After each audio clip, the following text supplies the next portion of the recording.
If you had told 19-year-old me that one day I'd be at the center of a family war over plumbing, I would have laughed. At 19, I was like every other kid in my family, on the assembly line toward a computer science degree. I had just finished my freshman year at State College, juggling decent grades and a coveted unpaid internship at a startup that boasted kombucha on tap and beanbag meeting rooms. I was supposed to be proud, but I wasn't. Not really. The turning point came on the 4th of July. My dad pulled me aside during the barbecue, away from the cousins comparing internships and flashing their LinkedIn profiles. He wasn't a plumber. He was an accountant. But he'd done the books for his friend Tony, a plumber, for 20 years.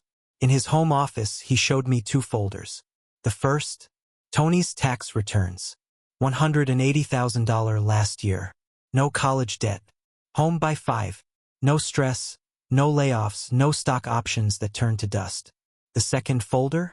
A friend with an MBA, buried in student loans, making $65,000 and anxiously awaiting news on the next round of layoffs. That stuck with me. For weeks, I couldn't shake it. I'd fetch coffee during my internship and think about it. I'd sit through endless meetings about synergy and scalability and think about it. I'd stare at my leaking sink, the one the landlord said would take 3 weeks to get a plumber out for, and think about it. So I dropped out. I called Tony and asked for an apprenticeship. My mom cried. My aunts whispered about wasted potential. My cousins, especially Brad, made sure I knew exactly how hilarious they found it. At least you'll never need a gym membership carrying those wrenches around, Brad joked at Thanksgiving. He was always the loudest, always making sure everyone heard. Prepping for the apocalypse, huh? Someone's gotta fix the toilets when society collapses. I ate their mockery alongside my turkey, and then I went back to work. I bought a beat-up van for $3,000. I woke up at 5 every morning.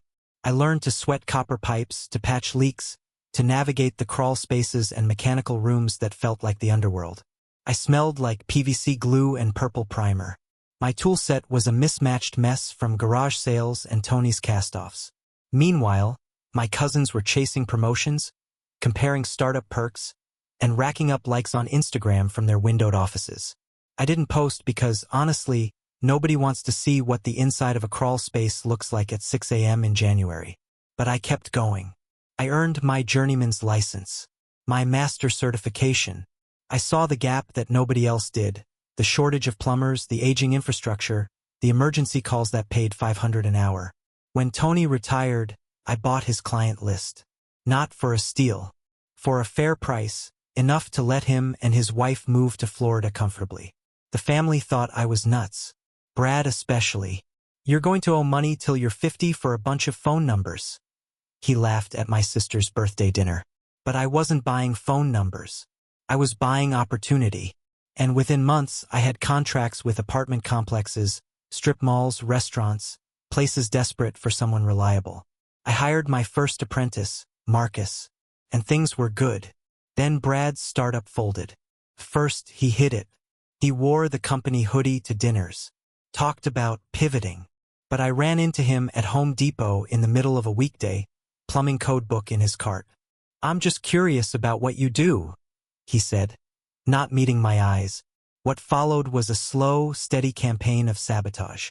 Started small, my van's tires deflated, my business cards disappearing. Then anonymous complaints led to surprise inspections. My insurance premium tripled. I found fake 1-star reviews online, burner accounts with photos of my van and false claims about shoddy work. Clients started canceling. My employees started getting nervous. Brad approached Marcus at a gas station, offered him double to jump ship, bring client contacts, help start Brad's new company. But I documented everything. I kept logs, screenshots, footage. Then Brad got bolder. He stole copper pipes from a job site. My cameras caught him clear as day. His car, his license plate, that was my line. I began to build my case.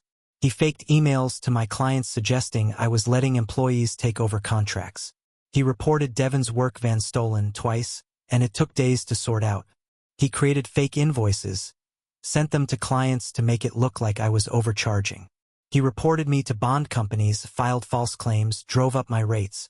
The stress wore down my team. Devin left. Marcus left. Lisa, my cousin who'd always supported me, stepped up. She was fierce, angry at Brad. She documented everything obsessively. Receipts, photos, timestamps. We hired Alec, a vet who didn't scare easy. Brad started showing up at sites, filming me, trying to provoke me. He made fake social media pages attacking my business without naming me directly but making it clear who he meant. He called suppliers, pretending to be me, canceling orders. I worked 18-hour days cleaning up his messes, finishing jobs, trying to stay ahead. Then I went on offense. Izuit. The lawsuit itemized every incident, the fake reviews, the theft, the sabotage. Brad countersued, claiming I'd stolen Tony's business, blocked him from the industry. His lawyer was no match. My documentation crushed their claims. We settled. He paid my legal fees, a restraining order, a cease and desist. The harassment stopped overnight. I rebuilt, hired 2 more apprentices, landed bigger contracts, got uniforms, trucks, real infrastructure. I saw Brad at the hardware store once, buying residential fixtures, doing handyman work. He looked tired, defeated, and I went back to building, not just a business, a life. Future, one pipe at a time. Thank you so much for watching this story on Kindle Stories. If you enjoyed this journey of resilience and redemption, please hit that like button, subscribe to the channel for more real-life tales, and share your thoughts in the comments below. We'd love to hear from you. Until next time, keep striving, keep building, and stay strong.